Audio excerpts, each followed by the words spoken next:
মৃত মা বাবার পক্ষ থেকে দান সৎকা করা, বলেন কি করা? দান সৎকা করা।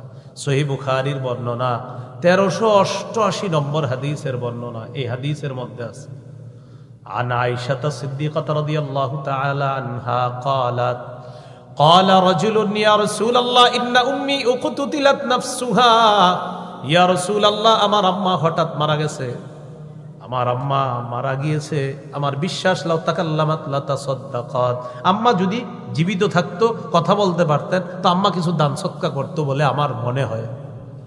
ফাকাল রাসূলুল্লাহ সাল্লাল্লাহু আলাইহি ওয়াসাল্লাম, নবীজি বললেন এখন তুমি কি বলতে চাও? সাহাবী বললেন ইয়া রাসূলুল্লাহ, আমি যদি আমার আম্মার পক্ষ থেকে দান সদকা করি তাহলে কি এই দান সদকার সওয়াব আমার আম্মা পাবে? ফাহাল্লাহা আজরুন ইন তাসাদ্দাকতু, আমি যদি সদকা করি আমার আম্মার কবরে সওয়াবটা যাবে কিনা? নবীজি বললেন অবশ্যই, তুমি তোমার মায়ের পক্ষ থেকে যদি সদকা করো এই সদকার সওয়াব আল্লাহ তাআলা তার কবরে পৌঁছায়া দিবেন। বুখারীর বর্ণনা 1388 নম্বর হাদিস। তাহলে কি শিখলাম? মা বাবার ধমক দেওয়া যাবে না, মা বাবাকে উফ শব্দ বলা যাবে না, মা বাবার জন্য দোয়া করা, জীবিত থাকলেও দোয়া করা, মৃত থাকলেও দোয়া করা, তাদের সামনে না হাঁটা, দিনের বেলা তাদের পিছনে হাঁটা, রাতের বেলা অন্ধকার রাত্রিতে তাদের সামনে হাঁটা, কোনো ধরনের বিপদ যেন আমার বাবার সামনে না আসে এরকম হাঁটা, আর চেষ্টা করা যে আমার বাবা নিচে বসা থাকবে আমি উপরে বসবো, এমনটা যেন সাধারণত না হয়। আল্লাহ কথাগুলা মনে রাখার তৌফিক দান করেন। এরপরেও মনের মধ্যে ওই যে বললাম অনেক সময় রাগ আসবে কিন্তু প্রকাশ করবেন না, এই মনের রাগটা দেখে কে? আর বলেন কে দেখছে? কিন্তু আপনার মনে অনেক সময় একটু হয়ে যেতে পারে, থুর এমন করলো, এটা মানে মুখে বলেন নাই, মনে আসছে। মনে আসার পরে যদি আপনার মনে মহব্বত আছে, মানে আপনি আপনার আব্বা আম্মাকে অনেক ভালোবাসেন, মহব্বত করেন, এটা আল্লাহ জানে, তো এরপরে মনের মধ্যে একটু সমস্যা হইতে পারে। আল্লাহ বলেন রব্বুকুম আ'লামু বিমা ফি নুফুসিকুম, তোমাদের মনে কি আছে এটা তোমাদের রব জানেন। ইন তাকুনু সালিহিনা, মনের মধ্যে যদি কোনো উল্টাপাল্টা হয়েও যায়, যদি তোমরা নেককার হও, ফাইন্নাহু কানা লিল আওয়াবিনা গফুরা, যদি তোমরা নেককার হও আর বারবার আল্লাহর দিকে ফিরে আসো, আল্লাহ আমার তো মনে আব্বার প্রতি একটু খারাপ ধারণা, মনে আব্বার প্রতি একটু রাগের ব্যাপার চলে আসছিল, আম্মার প্রতি একটু রাগ চলে আসছিল, কিন্তু মুখে বলেন নাই। আল্লাহ বলে আমি তো জানি তোমার মনের খবরটা, কিন্তু তুমি যে আমার দিকে বারবার ফিরে আসো বান্দা, আমি তোমার জন্য ক্ষমাশীল, আমি তোমার জন্য ক্ষমাশীল। বারবার যে আল্লাহর দিকে ফিরে আসে, ফাইন্নাহু কানা, আল্লাহ তাআলা লিল আওয়াবিনা, অনুগত বান্দার জন্য, গফুরা, ক্ষমাশীল। এই হলো 5টা উপদেশের 2 নম্বর উপদেশ। মনে আসেনি? সূরা আনআমের 151 নম্বর আয়াতে 5টা কথার দ্বিতীয় কথা, পিতা মাতার আনুগত্য করবা, সেবা করবা, নাফরমানি করবা না। 3 নম্বর, ওয়ালা তাকতুলু আওলাদাকুম মিন ইমলাক নাহনু নারযুকুকুম ওয়া ইয়্যাহুম, তোমরা তোমাদের সন্তানদেরকে দারিদ্রতার ভয়ে হত্যা করবা না। এক সন্তান নেওয়ার পর 5 বছর, 7 বছর, 10 বছর আর সন্তান হয় না। কেন হয় না? কই কে খাওয়াবে? কেন হয় না? উত্তর কি? একটা হইলো হয় না সন্তান, আরেকটা হলো কেন হয় না, কই কে খাওয়াবে? আল্লাহ বলেন নাহনু নারযুকুকুম ওয়া ইয়্যাহুম, ও অভিভাবক আমি তোমাদেরকে রিজিক দেই, আর যেই সন্তান আসবে তাদেরকেও আমি আল্লাহ রিজিক দেই। বলেন অভিভাবকরে রিজিক দেয় কে? সন্তান যারা তাদেরকে রিজিক দিবে কে? নাহনু নারযুকুকুম, তোমাদেরকে আমি রিজিক দেই, ওয়া ইয়্যাহুম, তাদেরকেও আমি রিজিক দেই।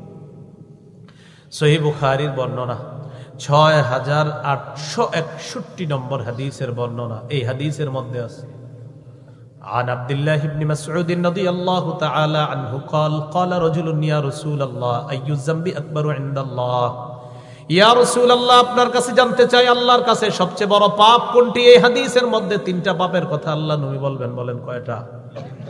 নবীজি বললেন 1 নাম্বার, আনতাদউ লিল্লাহি নিদ্দান ওয়া হুয়া খালাকাকা, আল্লাহ তাআলা তোমাকে সৃষ্টি করেছেন, ওই আল্লাহর সাথে কোনো সমকক্ষ নির্ধারণ করা সবচেয়ে বড় পাপ।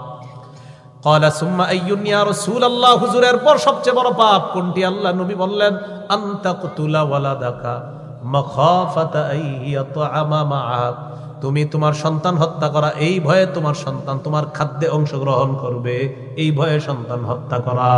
তুমি তোমার সন্তানকে এই ভয়ে হত্যা করা যে তোমার সন্তান তোমার খাদ্যে অংশগ্রহণ করবে। ক্বালা সুম্মা আইয়ুন ইয়া রাসূলুল্লাহ, হুজুরের পর সবচেয়ে বড় পাপ কোনটা? আল্লাহ নবী জবাব দিলেন, আন তুজানি বিহালিলাতি জারিকা, তুমি তোমার প্রতিবেশীর স্ত্রীর সাথে ব্যভিচার করা। এই তিনটা বড় পাপের কথা বললেন। এর মধ্যে একটা পাপ হলো তুমি তোমার সন্তানকে এই ভয়ে হত্যা করা যে এরে কে খাওয়াবে। আকীদা স্বচ্ছ করেন, বলেন অভিভাবক বাপ মা তাদের কি রিজিক দেয় কে? আল্লাহ। তাদের সন্তান যারা আসবে তাদের রিজিকটাও দিয়ে পাঠাবেন কে? আল্লাহ। এই জন্য আকীদা স্বচ্ছ রাখা। 3 নাম্বার আল্লাহর উপদেশ হলো সন্তানদেরকে দারিদ্রতার ভয়ে হত্যা করবা না। 4 নাম্বার ওয়ালা তাকরাবুল ফাওয়াহিশা মা যাহারা মিনহা ওয়া মা বাতান, প্রকাশ্য অশ্লীলতার কাছে যেও না, গোপন অশ্লীলতার কাছেও যেও না, প্রকাশ্য পাপের কাছে যেও না, গোপন পাপের কাছে যেও না।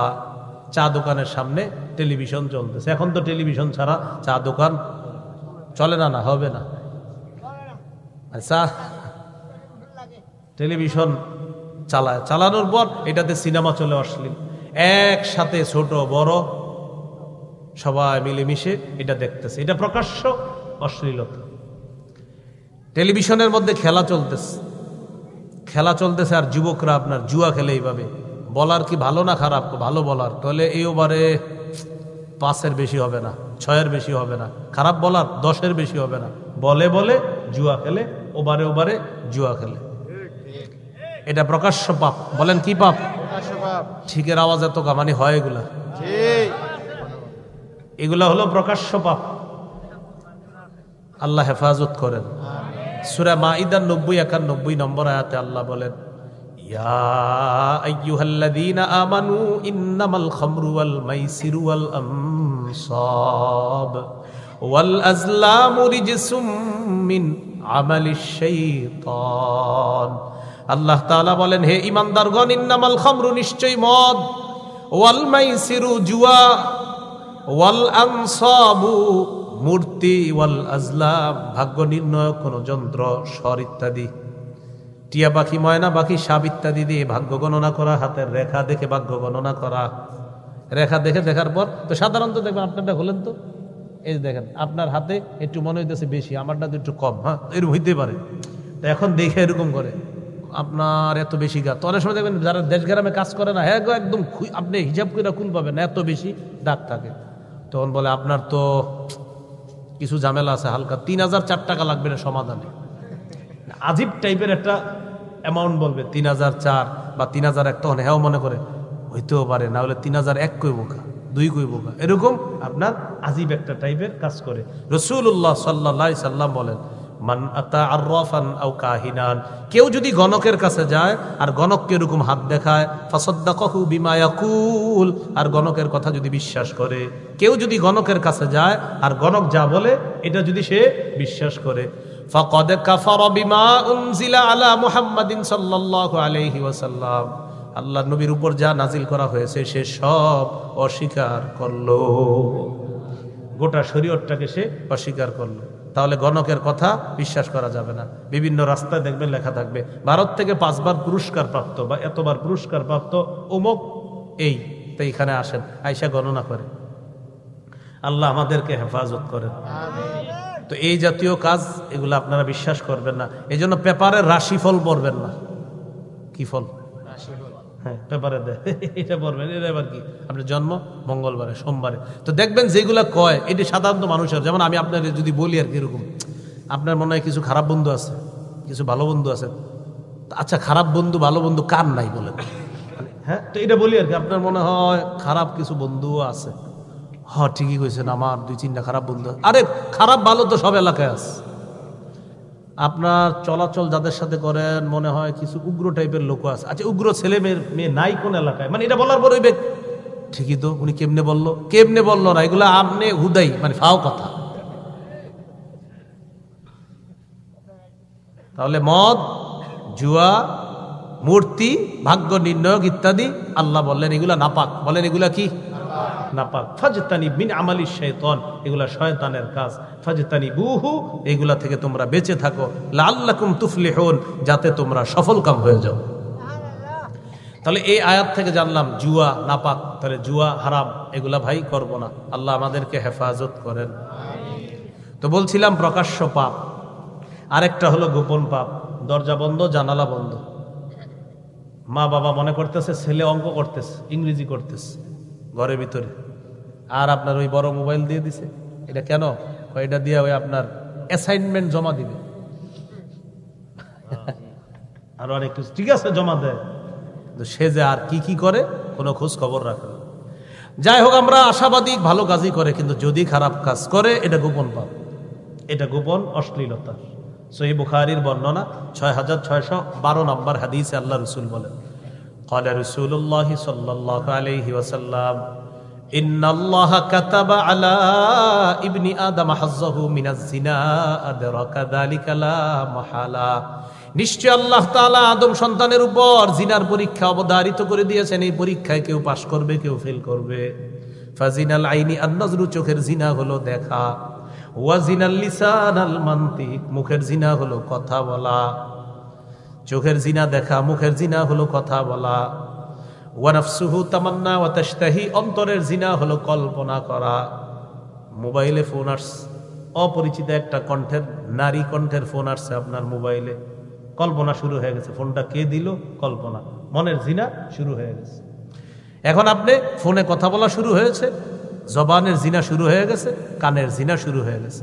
মোবাইলে চ্যাটিং করতেছেন, আপনি খারাপ অশ্লীল মেসেজ লিখলেন, এই হাতের জিনা হয়ে গেল আপনার। এবার তার সাথে আপনার দেখা করার পালা। দেখা করতে যাবেন যেদিন, এই পাটা আপনি ফেললেন, পায়ের জিনা শুরু হয়ে গেছে। ভিডিও কলে দেখে দেখে কথা বলবেন, আপনার অহরহর সেকেন্ডে সেকেন্ডে চোখের জিনা হচ্ছে। এটা আপনি করতেছেন। এরপরে সর্বশেষ গিয়ে সাক্ষাৎ করে, আল্লাহ না করেন, নবী বলেন আল ফারজু ইউসাদ্দিকুহু যালিক আও ইউকাযযিবুহু, লজ্জাস্থানে এই জিনাকে বাস্তবে রূপদান করে। সকলে বলি নাউযুবিল্লাহ। এইজন্য আল্লাহ তাআলা সূরা বনী ইসরাঈলের মধ্যে বলেন, ওয়ালা তাকরাবুজ জিনা ইন্নাহু কানা ফাহিশা, তোমরা জিনার কাছেও যেও না, জিনা হলো অশ্লীলতা। জিনা করো না এটা বলে না, আল্লাহ বললেন জিনার কাছেও যেও না। জিনা করো না এটা বলে না, বলছে জিনার কাছেও যেও না। এর মানে যা জিনা পর্যন্ত পৌঁছায় দেয়, এর কাছেও তোমরা যেও না। কারো যদি মোবাইল চালাইলে এই অবস্থা হয় যে আপনি মোবাইল চালাইলে এটা শুধু আপনার জিনার দিকে নিয়ে যায়, তো আপনি এটা না চালানোই ভালো। কারণ এটা আপনি চালাইলে আপনার জিনার দিকে নিয়ে যায়, তাহলে আপনি এটা কেন চালাবেন বলেন? আপনারা কিন্তু কোনো আলেম বলবে না চালায়েন না, বলবে যে আপনি চালাইলে যদি এটা হারাম কাজ করেন তাহলে চালায়েন না, এটা বলবে। তো এখন জিনার দিকে আপনাকে নিয়ে যায়, বারবার আপনাকে গুনাহ করা এটা, তাহলে ভাই আপনি, এই জন্য ওলামায়ে কেরাম পরামর্শ দেয় যে ক্ষেত্রে স্মার্টফোনের পরিবর্তে বাটন ফোন এটাই নিরাপদ। স্মার্টফোনের পরিবর্তে বাটন ফোন এটাই, যদি কথা বলাই মাকসাদ হয় তো আপনি বাটন ফোনে হয়। আর স্মার্টফোনে যদি আপনার গুনাহ হয়ে যায়, হারাম কাজ হয়ে যায়, তো ওলামায়ে কেরাম বলে থাকেন তাহলে তুমি স্মার্টফোন চালাবে। আল্লাহ আমাদেরকে কথাগুলা মনে রাখার তৌফিক দান করেন। আমাদের বর্তমান বাইতুল মোকাররম মসজিদের খতিব সাহেব হযরতেরও পরামর্শ যে আপনি ওই লম্বা লম্বা এটা দিয়ে যদি গুনাহ হয়, নাফরমানি হয়, তাহলে তো আপনি এটা চালাতে পারেন না। আল্লাহ কথাগুলা মনে রাখার তৌফিক দান করেন। তাহলে ভাই কি শিখলাম? জিনা কইরো না বলছে না, জিনার কাছেও যেও না। যা জিনা পর্যন্ত বসে দেয় এটা, তা আল্লাহ বলে এটা অশ্লীলতা, এটা পাপ, এটা নাফরমানি। তা আল্লাহর উপদেশটা কি? 4 নাম্বার, ওয়ালা তাকরাবুল ফাওয়াহিশা মা যাহারা মিনহা ওয়া মা বাতান, প্রকাশ্য অশ্লীলতার কাছে যেও না, গোপন অশ্লীলতার কাছেও যেও না। প্রকাশ্য পাপ, গোপন পাপ, দুনিয়াতেও আল্লাহর লানত টেনে আনে, বলি নাউযুবিল্লাহ। যেমন চুরি করা, এটা একটা অপরাধ। কি করা? চুরি করা। সহিহ বুখারীর বর্ণনা 6783 নম্বর হাদিস, قال رسول الله صلى الله عليه وسلم لعن الله السارق يسرق البيضة ويسرق الحبل। নবীজি বলেন ওই চোরকে আল্লাহ অভিশাপ দেয় যে চোর ডিম চুরি করে। কি চুরি করে? তাহলে ডিমের মা চুরি করলে কি অবস্থা হবে? লাআনাল্লাহু সারিকা ইয়াসরিকুল বাইদাতা, যে ব্যক্তি ডিম চুরি করে আল্লাহ তাকে অভিশাপ দেয়। ওয়াসরিকুল হাবলা, যে ব্যক্তি রশি চুরি করে আল্লাহ তাকে অভিশাপ দেয়। তাহলে বলেন রশি দিয়ে যে গরু বাঁধা, ওই গরু চুরি করলে কি অবস্থা হবে? চুরি করতে গেছে গরু, টান দিছে, পরে রশিটা আসছে, গরুটা আসে নাই, তো এই রশি চুরি করলো আল্লাহ লানত, আর গরুটা চুরি করে গেলে তাহলে কি অবস্থা হইত? এই পাপগুলা আল্লাহ লানত টেনে আনে। আবু দাউদের হাদিস 3674 নম্বর হাদিস, قال رسول الله صلى الله عليه وسلم لعن الله الخمر وشاربها وساقيها وبائعها ومبتاعها وعاصرها ومعتصرها وحاملها والمحمولة إليه। কত হয়? নয়। দেখেন কি বলে, লানাল্লাহুল খামরা, মদকে আল্লাহ অভিশাপ দিয়েছেন। বলেন কাকে? মদ দ্বারা উদ্দেশ্য যত মাদক দ্রব্য আছে, মাদক দ্রব্য হলো কুল্লু মুস্কিরিন খামরুন ওয়া কুল্লু খামরিন হারাম বা কুল্লু মুস্কিরিন হারাম। নেশা সৃষ্টি করে যত দ্রব্য আছে সব হারাম। তাহলে মদ দ্বারা উদ্দেশ্য হলো মাদক দ্রব্য, ইয়াবা, বাবা, গাছিডিল, আফিম, কানাডা ড্রাই, মাস্তুদ, শ্যাম্পেন, বিয়ার, ডাইল ইত্যাদি ইত্যাদি, হ্যাঁ, ভ্যানগাড়ির চিপা চুপা, চা দোকানদারের পিছনে ইত্যাদি, এইগুলা সব মাদক দ্রব্য। যারা আপনার এই মাদক দ্রব্যের উপর আল্লাহ নবীর অভিশাপ। তো ইদানিং কালে আবার মানুষ স্টাইলিশ হয়ে গেছে, তো ডিজিটাল মাদক দ্রব্য নেয়, মানে মদকে মদ বলতে চায় না, নামটা পাল্টায় দেয়, অন্য কিছু বলে। আর মানুষ যে মদকে অন্য কিছু বলবে এটাও নবীজি বলে গেছে। চিন্তা করছেন না? আল্লাহু আকবার। আমাদের নবীজি বলছে যে মানুষ মদ অন্য নাম দিবে। ইবনে মাজাহ 4020 নম্বর হাদিস, قال رسول الله صلى الله عليه وسلم لا يشربن ناس من امتي الخمر يسمونها بغير اسمها। আল্লাহ নবী বলেন আমার উম্মতের একদল মদ পান করবে, তারা মদের নামটা পাল্টায়া দিবে, ইউসাম্মুনাহা বিগাইরি ইসমিহা। মানুষ মদ পান করবে, মদের নামটা তারা অন্য নাম রাখবে, ইউসাম্মুনাহা, তারা মদের নামটা বিগাইরি ইসমিহা, মদ না রাইখা অন্য কিছু রাখবে, মাদক দ্রব্যের নাম পাল্টায় রাখবে। ইউজাফু আলা রুউসিহিম বিল কাইনাতি ওয়াল মুগান্নিয়াত। আল্লাহ নবী বলেন একদিক দিয়ে তারা মদ খাবে, অন্য দিক দিয়ে বাদ্যযন্ত্র বাজতে থাকবে, নায়িকা গায়িকারা নাচানাচি করতে থাকবে। তিনটা অংশ মিলান, মদ পান চলতে থাকবে, দ্রব্য আপনার গান বাদ্য বাজতে থাকবে, নায়িকারা নাচতে থাকবে, মদ পান চলতে থাকবে, গান বাজনা বাজতে থাকবে, নায়িকা গায়িকারা নাচতে থাকবে। এই তিনটা নবী বলছেন হবে। আপনারা বলেন কবে হবে? মদও চলে, নাচানাচি চলে, গানও চলে। আমাদের নবীজি এক হাদিসে তিনটা কথা বলছে। তাহলে মদের নাম পাল্টায়া দিবে মানুষ। তো আসেন 9 কথায় চলে যায় আবার। লানাল্লাহুল খামরা, মদকে আল্লাহ অভিশাপ দেয়। ওয়া শারিবাহা, মদ পান করে যে তাকে আল্লাহ অভিশাপ দেয়। ওয়া সাকিয়াহা, যে ব্যক্তি মদ পরিবেশন করে তাকে আল্লাহ অভিশাপ দেয়। আপনাদের অনেক সন্তান ইউরোপ কান্ট্রিতে চাকরি করে, হোস্টেলে চাকরি করে, হোটেলে চাকরি করে, রেস্টুরেন্টে চাকরি করে।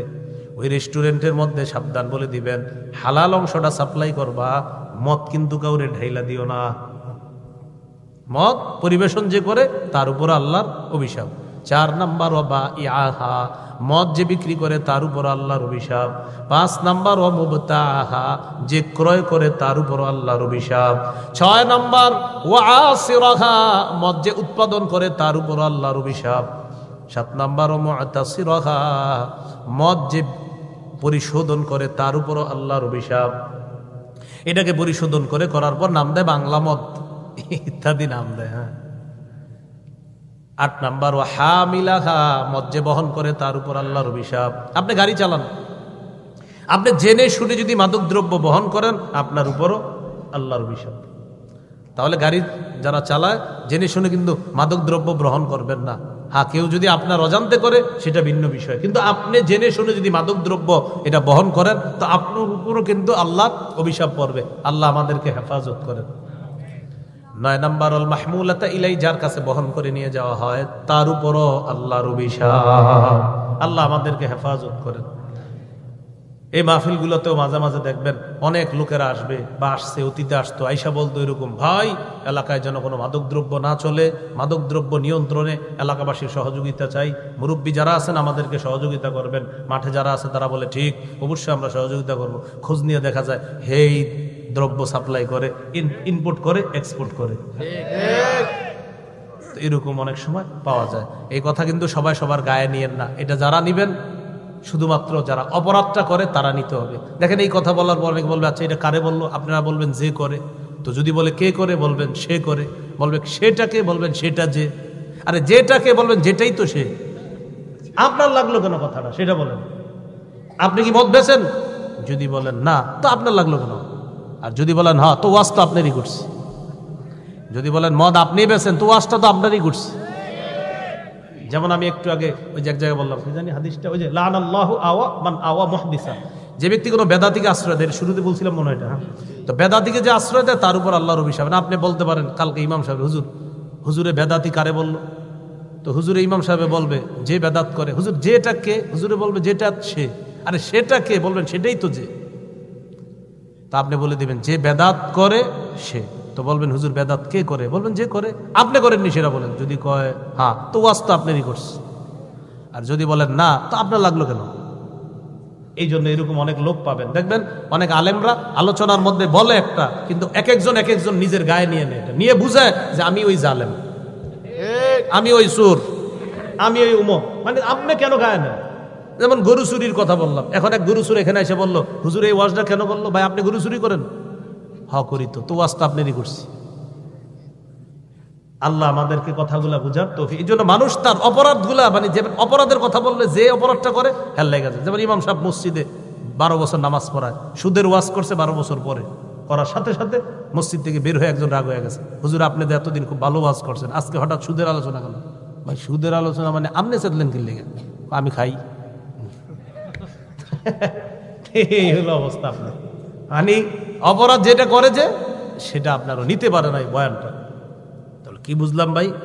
আমাদের আলোচনায় অপরাধের অংশগুলা তারাই নিতে হবে যারা অপরাধটা করে, এবং আমরা বলবো আপনি অপরাধটা ছেড়ে দেন, অপরাধ থেকে আপনি ফিরে আসেন, তওবা করেন, খাঁটি মানুষ হয়ে যান, ভালো মানুষ হয়ে যান। আল্লাহ কথাগুলা বুঝার তৌফিক দান করেন। তো বলছিলাম প্রকাশ্য পাপ, গোপন পাপ দুনিয়াতে আল্লাহ লানত টেনে আনে। আল্লাহ এই জাতীয় পাপ থেকে আমাদেরকে হেফাজত করেন। ওলামায়ে হযরত এখানে আছেন, আপনারাও আছেন, আপনাদের অনেক সন্তান মাদ্রাসায় পড়ে, মন দিয়ে শোনেন, গুরুত্বপূর্ণ একটা অংশ। পাপ কোরআন সুন্নাহ যাদের সিনায় আল্লাহ দান করেন, তাদের সিনা থেকে আল্লাহ তাআলা পাপের কারণে কোরআন সুন্নাহর আলো আল্লাহ উঠায় নেয়। কোরআন সুন্নাহ যাদের সিনায় আল্লাহ দিছে, পাপের কারণে তাদের সিনা থেকে আল্লাহ কোরআন হাদিসের নূর উঠায় নেয়। আপনার সন্তান হেফজখানায় পড়ে, ঘরের মধ্যে বড় একটা টেলিভিশন রেখে দিয়েছেন। 2 মাস পরে ছেলেটা বাসায় আসছে, 7 দিন ছুটি পেয়েছে। আসার পরে ছোট মানুষ থাক, দেখো বাবা একটু দেখো, ছোট মানুষ, এটা বইলা ওরে টিভি দেখাইলেন, ওরে নাটক সিনেমা দেখাইলেন। 7 দিন পরে মাদ্রাসায় আসছে, হুজুরে পড়া জিজ্ঞাসা করে পারে না। কিছুদিন পরে আপনি আসছেন হুজুরে ধরার জন্য, হুজুর আমার ছেলে পড়া পারে না কেন? মানে সব দোষ এখন হুজুরের। আর আপনি এই 7 দিন করছেন কি? আপনি যে 7 দিন ওরে টেলিভিশন দেখাইলেন, নাটক সিনেমা দেখাইলেন, ওর পেটে কোরআনটা থাকবে কিভাবে সেটা বলেন। ইমাম শাফি রহমতুল্লাহ আলাইহি তার উস্তাদ মালিক ইবনে আনাস রহমতুল্লাহ আলাইহি বলেন, ইন্নাল্লাহা ক্বাদ আলকা আলা কলবিকা নূরা ফালা তুতফিহু বিজুলমাতিল মাসিয়া। ও শাফি, আল্লাহ তোমার অন্তরে কোরআনের নূর দান করেছেন, হাদিসের নূর দান করেছেন, সাবধান গুনাহের অন্ধকার দিয়ে এটাকে নিবায়া দিবা না। গুনাহের অন্ধকার দিয়ে এই কোরআন হাদিসের নূর তুমি নিবায়া দিবা না। আব্দুল্লাহ ইবনে মাসউদ রাদিয়াল্লাহু তাআলা আনহু বলেন, ইন্নী লা আহসিবু আন্না রাজুলা ইয়ানসাল ইলমা ক্বাদ আলিমাহু বিয-যামবি ক্বাদ আলিমাহু বিয-যামবি ইয়ামালুহু। মানুষ পাপের কারণে তার জানা বিদ্যা ভুলে যায়। মানুষ পাপের কারণে তার জানা বিদ্যা সে ভুলে যায়, পাপের কারণে। ইমাম শাফি রহমতুল্লাহ আলাইহির উস্তাদের নাম ওয়াকি ইবনুল জাররাহ। তার ব্যাপারে আলী ইবনুল খসরম বলেন, মা রাআইতু বিয়াদিহি কিতাবান কত্তু ইন্নামা হুয়া ইয়াহফাজ। আমি ওয়াকি রহমতুল্লাহ আলাইহিকে কখনো লিখতে দেখি নাই, তিনি যা শুনতেন সব মুখস্থ করে ফেলতেন। আমি তাকে জিজ্ঞাসা করলাম, ফাসআলতুহু আন দাওয়াইল হিফজি, মুখস্থের রহস্য কি? আপনার এই মুখস্থের রহস্য কি? এটা জিজ্ঞাসা করলাম। তখন তিনি বললেন, তারকুল মাআসি, গুনাহ ছেড়ে দেওয়া আমার মুখস্থের রহস্য। আমি যত গুনাহ ছেড়ে দেই তত আমার মেধা বেড়ে যায়, আর মেধা যত বাড়ে আল্লাহর কোরআন হাদিসের এই নূর আমার মধ্যে তত বসে যায়। উনি এত পরিমাণ গুনাহ ত্যাগ করতেন যে ওনার লেখার প্রয়োজন হতো না, যা শুনতো সব মুখস্থ করে ফেলতেন। ইমাম আবু হানিফা রহমতুল্লাহ আলাইহি হানাফি মাযহাবের ইমাম, তিনি বলেন, কানাল ইমাম আবু হানিফা ইজা আশকালাত আলাইহি মাসআলা, মাঝে মাঝে কোনো মাসালায় ওনার যদি খটকা লাগতো ইমাম আবু হানিফার, ক্বালা লি আসহাবিহি, ছাত্রদেরকে বলতেন, আহাদা ইল্লা লিযামবিন কদ আহদাসতুহু। এই শোনো, আমার মনে হয় কোনো গুনাহ হয়ে গেছে, গুনাহের কারণে মনে হয় এই মাসালা আমার সমাধান হচ্ছে না।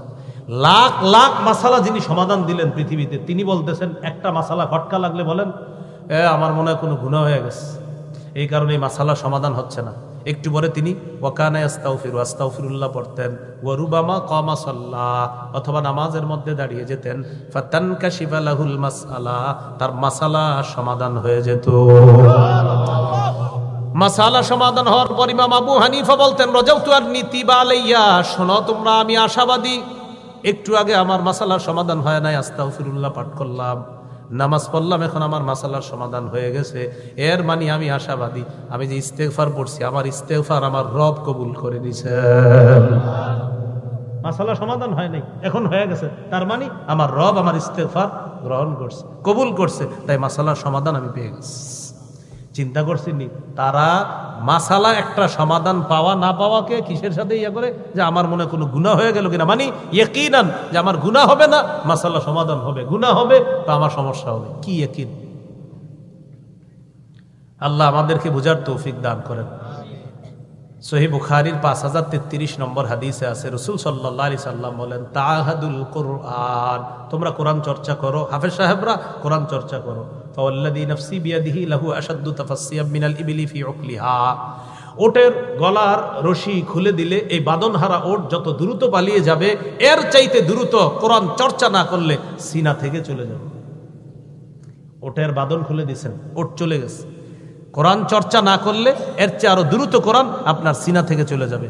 তো যাদের সন্তান হেফজখানায় পড়তেছে, সাবধান, বাড়িতে আসলে ওরে পরিবেশ দেন পড়াশোনার, প্রত্যেক দিন কোরআন নিয়ে বসায় দেন, এই চর্চা করো কোরআন। এখন আপনারা যারা মাঠে আছেন, বাইচা গেছেন, মনে করতেছেন মনে মনে, হুজুর যাক আল্লাহ বাঁচাইছে, হাফেজ হই নেই এরকম, কিন্তু আপনার তো 10টা সূরা মুখস্থ আছে না অনেকের, আরে বলেন না আসেনি? হঠাৎ 8টা যদি মুখস্থ আর 2টা যদি মুখস্থ না থাকে, কেন নাই? জবাব যদি হয় চর্চার অভাবে, তা আল্লাহর সামনে দাঁড়ানোর জন্য তৈরি থাকেন। এখানে অনেকে 10টা সূরার হাফেজ, অনেকে 14টা সূরার হাফেজ, অনেকে আপনারা 20টা সূরার হাফেজ, অনেকে 15টা সূরার হাফেজ, অনেকে সূরা ইয়াসিনের হাফেজ, অনেকে সূরা আর রহমানের হাফেজ। যদি হঠাৎ ভুলে যান, কেন বলছেন? জবাব যদি হয় চর্চার অভাবে, এটা পাপ, আল্লাহর কাছে জবাবদিহিতা করতে হবে, নিয়মিত চর্চা করতে হবে। কোরআন আল্লাহ আপনাকে নিয়ামত দিছে, নিয়ামতের শুকরিয়া, এটা নিয়মিত চর্চা করা। মনে থাকবেন ইনশাআল্লাহ, আল্লাহ তৌফিক দান করেন। তো বলছিলাম, দুনিয়াবি পাপের একটা ক্ষতি হলো, আল্লাহর কোরআন রসুলের হাদিস যে সিনায় থাকবে, সেখানে পাপ থাকতে পারবে না, তাহলে সেখানে কোরআন সুন্নাহ বসবে, পাপের কারণে কোরআন সুন্নাহ উঠে যাবে সেখান থেকে। 5 নাম্বার, আল্লাহ তাআলা সূরা নামের 151 নম্বর আয়াতে 5 নাম্বার উপদেশ, ওয়ালা তাকতুলুন নাফসাল্লাতী হারামাল্লাহু ইল্লা বিল হক, অন্যায় ভাবে কাউকে হত্যা করবা না। পশ্চিমারা মানবাধিকার রক্ষার স্লোগান মানুষের মুখে মুখে উঠায়, মানবাধিকার রক্ষা করতে হবে, আর হেলিকপ্টার থেকে, রকেট থেকে, বিমান থেকে বোমা মেরে ফিলিস্তিনে নিরীহ শিশুদেরকে হত্যা করে, আর এদেরকে সমর্থন জানায় যে পশ্চিমারা একদিক দিয়ে মানবাধিকার লঙ্ঘন করে, আরেক দিক দিয়ে কয় মানবাধিকার রক্ষা করা। এটা চূড়ান্ত ইত্রামি, এটা মুনাফিকি, এটা চূড়ান্ত ডিজিটাল সন্ত্রাসী ছাড়া অন্য কিছু না। শিশু মারে, কয় মানবাধিকার রক্ষা, মানে মানবাধিকার রক্ষা করেন, হেরে গুলি করলাম, আপনারা বললাম মানবাধিকার রক্ষা করেন, এটা কোনো কথা হইল? ওয়ালা তাকতুলুন নাফসাল্লাতী হারামাল্লাহু ইল্লা বিল হক, অন্যায়ভাবে কাউকে হত্যা করবা না। সূরা মাঈদার 32 নম্বর আয়াতে আছে, মান কাতালা নাফসাম বিগাইরি নাফস আও ফাসাদিন ফিল আরদ ফাকান্নামা কাতালান নাসা জামিআ, কেউ যদি অন্যায়ভাবে কোনো মানুষকে হত্যা করলো, সে কেমন যেন সারা পৃথিবীর সমস্ত মানুষকে হত্যা করল। আল্লাহ আমাদেরকে হেফাজত করেন। আল্লাহ সর্বশেষ বলেন, যালিকুম ওয়াসাকুম বিহি লাআল্লাকুম তাকিলুন, আল্লাহ তোমাদেরকে ওয়াজ করলেন। এই 5টা ওয়াজ সূরা আনামের 151 নম্বর আয়াতে। 1, শিরিক করবা না। 2, পিতা মাতার নাফরমানি করবা না। 3, দারিদ্রতার ভয়ে সন্তান হত্যা করবা না। 4, প্রকাশ্য পাপ, গোপন পাপের কাছেও যাবা না। 5, অন্যায় ভাবে কাউকে হত্যা করবা না। আল্লাহ তোমাদেরকে ওয়াজ করলেন লাআল্লাকুম তাকিলুন, যাতে তোমরা বুঝো, যাতে তোমরা উপলব্ধি করতে পারো। আল্লাহ তাআলা আমাদের সকলকে এই 5টা গুরুত্বপূর্ণ উপদেশ যা আল্লাহ আমাদেরকে দিয়েছেন, এগুলা যেগুলো আল্লাহ বর্জন করতে বলেছেন বর্জন করে যেন বিপরীত যে কথাগুলো আছে এগুলা গ্রহণ করতে পারি। শিরিকের বিপরীতে তাওহীদ, মা বাবার নাফরমানির বিপরীতে আনুগত্য করা, সন্তান দারিদ্রতার ভয়ে হত্যার বিপরীতে সন্তান নেওয়া। 4 নাম্বার, প্রকাশ্য পাপের কাছে যাওয়ার বিপরীতে না যাওয়া। 5 নাম্বার, কাউকে হত্যা করার বিপরীতে হত্যা না করা। আল্লাহ আমাদের সকলকে এই 5টা উপদেশ আমাদের জীবনেও যেন বাস্তবায়ন করতে পারি। আল্লাহ তৌফিক দান করেন।